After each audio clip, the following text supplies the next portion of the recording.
Lecture audio du conte Neige blanche et rose rouge de Jacob et Wilhelm Grimm par Valérie Alain.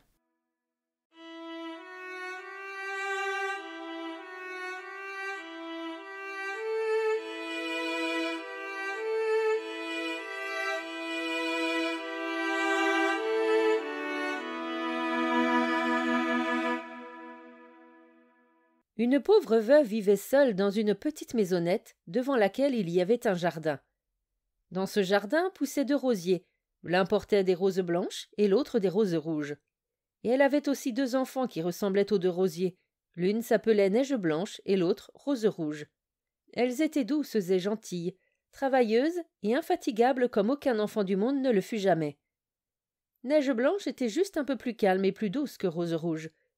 Rose rouge aimait mieux gambader à travers champs et prairies, cueillir des fleurs et attraper des papillons. Neige blanche, elle, restait à la maison près de leur mère, l'aidait dans les tâches ménagères, ou bien, quand il n'y avait rien à faire, elle lui faisait la lecture. Les 2 enfants s'aimaient si tendrement qu'elles se donnaient toujours la main quand elles sortaient.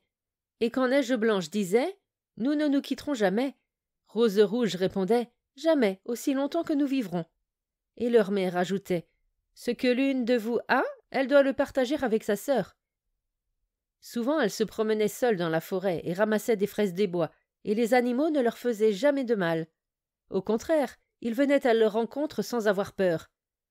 Le lièvre venait manger une feuille de chou dans leurs mains, le chevreuil broutait à côté d'elles, le cerf passait tout près en bondissant joyeusement, et les oiseaux restaient perchés dans les branches et chantaient autant qu'ils pouvaient. Aucun malheur ne les touchait. Quand elles s'étaient attardées dans la forêt et que la nuit les y surprenait, elles s'allongeaient côte à côte sur la mousse et dormaient jusqu'au matin. Leur mère savait cela et ne se faisait pas de soucis pour elles. Un jour qu'elles avaient passé ainsi la nuit dans la forêt et que la lumière de l'aube les réveilla, elles virent, assis près de leur couche, un beau petit enfant vêtu d'une robe blanche et toute scintillante. Il se leva et les regarda gentiment, mais il ne dit rien et repartit dans la forêt. Et quand elles se retournèrent, elles virent qu'elles avaient dormi tout près d'un précipice dans lequel elles n'auraient pas manqué de tomber si elles avaient fait quelques pas de plus dans l'obscurité. Leur mère leur dit ensuite que c'était certainement l'ange qui veille sur les bons enfants. Neige blanche et Rose rouge s'occupaient si bien de la maisonnette de leur mère que c'était un plaisir d'y jeter un coup d'œil. En été, c'était Rose rouge qui s'occupait de la maison, et tous les matins, avant que leur mère ne se réveille, elle posait au pied de son lit un bouquet avec une fleur de chaque rosier. En hiver, c'était Neige blanche qui allumait le feu dans l'âtre et qui accrochait la marmite à la crémaillère. Et la marmite, qui était en cuivre, brillait comme de l'or tant elle était bien astiquée. Le soir, quand les flocons tombaient, leur mère disait « Neige blanche, va pousser le verrou ». Puis elles s'asseyaient ensemble au coin du feu, et la mère prenait ses lunettes et leur faisait la lecture dans un grand livre, tandis que ses 2 filles l'écoutaient tout en filant. À leurs pieds, un petit agneau était couché par terre, et derrière elle, une petite colombe blanche était posée sur un perchoir, la tête sous son aile. Un soir qu'elles étaient assises ainsi ensemble, quelqu'un frappa à la porte comme s'il voulait qu'on le laisse entrer. « Vite, Rose rouge, va ouvrir, ce doit être un voyageur qui cherche un abri pour la nuit. » Rose rouge alla tirer le verrou et s'attendait à voir entrer un pauvre homme. Mais ce n'en était pas un, c'était un ours, qui passa sa grosse tête noire dans l'entrebâillement de la porte. Rose rouge poussa un grand cri et fit un bond en arrière. L'agneau bêla, la colombe quitta son perchoir, et Neige blanche courut se cacher derrière le lit de leur mère. Mais l'ours se mit à parler et dit « N'ayez pas peur, je ne vous ferai pas de mal. Je suis transi de froid et je voudrais juste me réchauffer un peu chez vous. » « Pauvre ours, dit la mère, couche-toi près du feu et prends bien garde à ce qu'il ne brûle pas ta fourrure. » Puis elle appela « Neige blanche, Rose rouge, l'ours ne vous fera aucun mal, il est sincère. » Elles s'approchèrent donc toutes les 2, puis l'agneau et la colombe s'approchèrent à leur tour, peu à peu. Ils n'avaient plus peur de l'ours. Celui-ci dit « Mes enfants, débarrassez donc ma fourrure de la neige. » Les fillettes allèrent chercher le balai et lui brossèrent sa fourrure. Quant à lui, il s'étendit de tout son long près du feu et se mit à grogner de plaisir et d'aise. Il ne se passa pas longtemps avant que les petites ne soient tout à fait familières avec l'ours et se mettent à taquiner leur invité maladroit.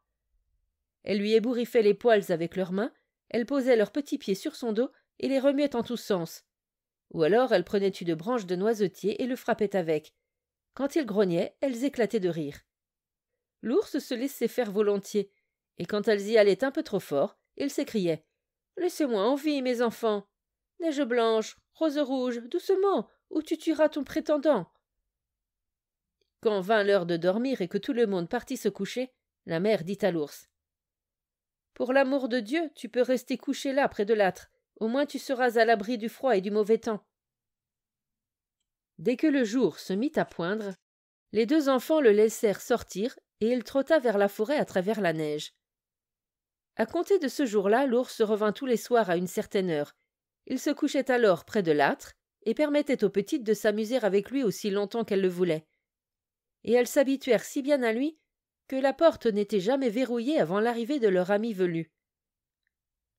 Au printemps, quand tout fut vert dehors, l'ours dit un matin à Neige blanche « À présent, je dois partir, et je n'aurai pas le droit de revenir de tout l'été. »« Où vas-tu donc, cher ours ?» demanda-t-elle.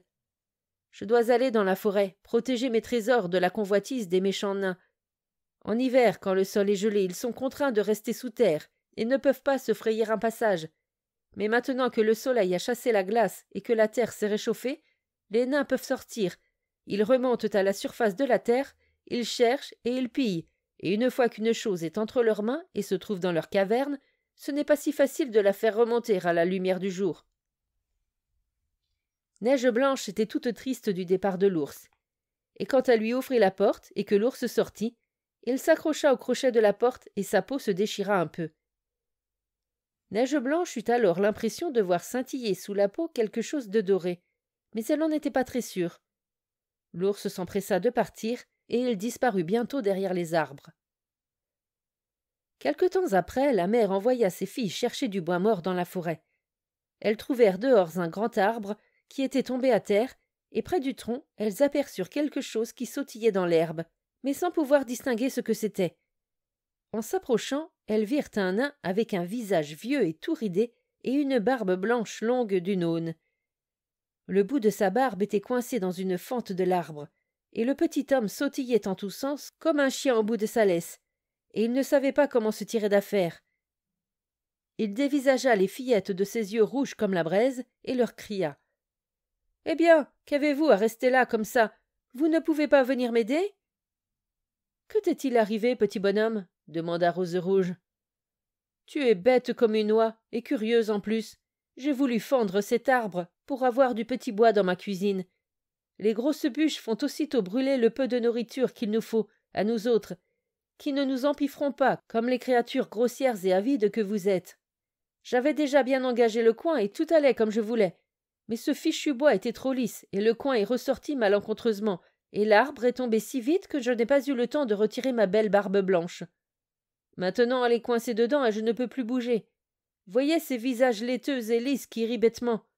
Pouah, que vous êtes vilaine !» Les deux enfants se donnèrent tout le mal qu'elles purent, mais elles ne réussirent pas à libérer la barbe, qui était coincée trop fermement. « Je vais aller chercher de l'aide, » proposa Rose rouge. « Tête de mule stupide que vous êtes, à vouloir aller chercher des gens. J'ai déjà 2 personnes en trop avec vous. N'avez-vous pas de meilleure idée ?»« Ne soyez donc pas si impatient, je vais vous aider, » dit Neige blanche. Elle sortit ses petits ciseaux de sa poche et coupa le bout de la barbe. Aussitôt qu'il se sentit libre, le nain s'empara d'un sac qui était posé entre les racines de l'arbre et qui était rempli d'or, le souleva et grogna dans sa barbe. « Quelle grossière personne vous êtes! Couper un morceau de ma vénérable barbe, le diable vous emporte !» Sur ces mots, il hissa le sac sur son épaule et s'en alla, sans même jeter un seul regard aux enfants. Quelque temps après, Neige blanche et Rose rouge voulurent aller pêcher du poisson pour le repas. Quand elles furent près du ruisseau, elles virent une sorte de grande sauterelle qui sautillait en direction de l'eau comme si elle voulait s'y jeter. Elles s'approchèrent en courant et reconnurent le nain.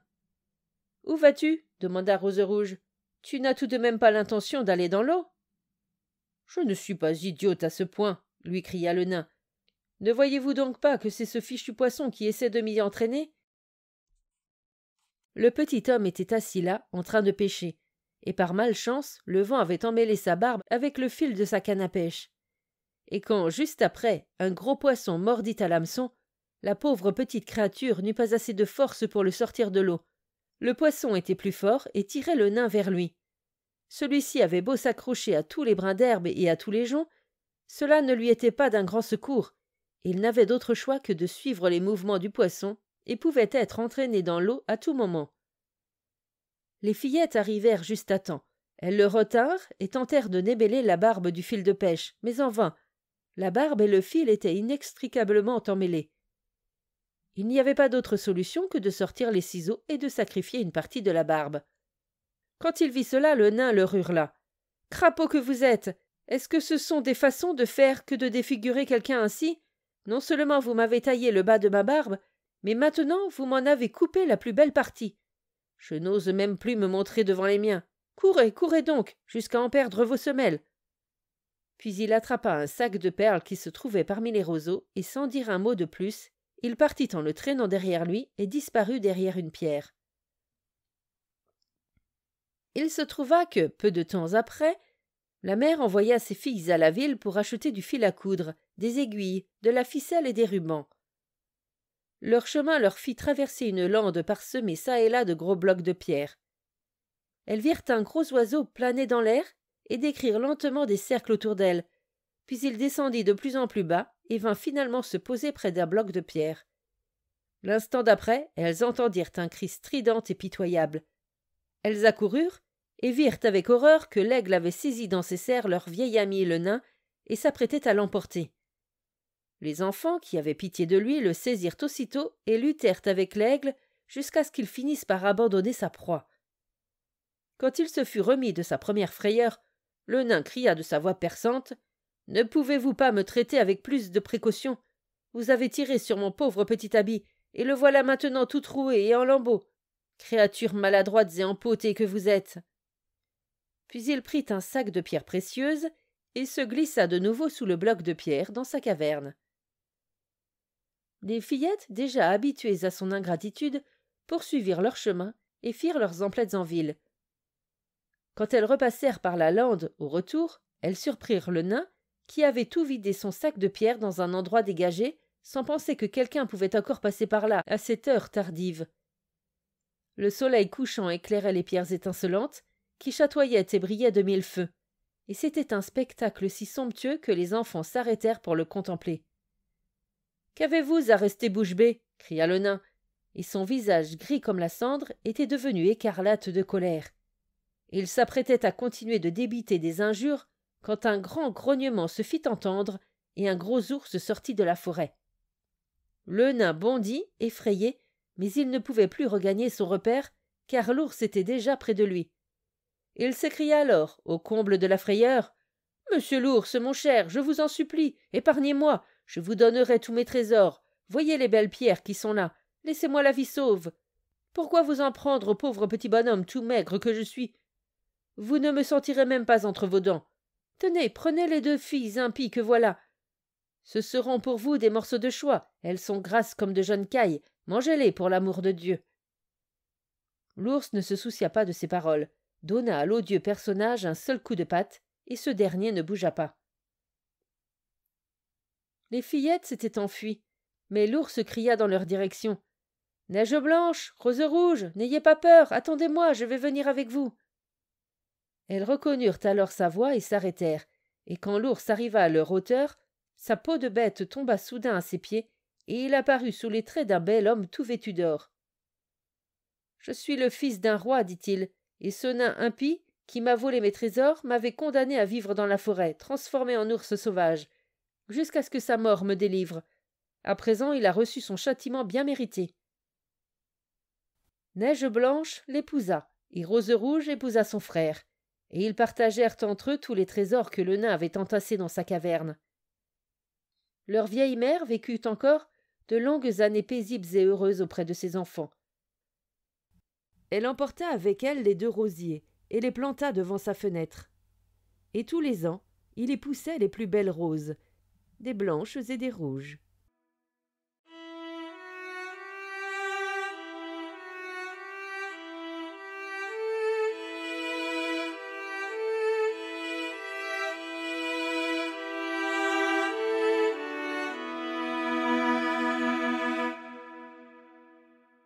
Fin de la lecture du conte Neige blanche et rose rouge.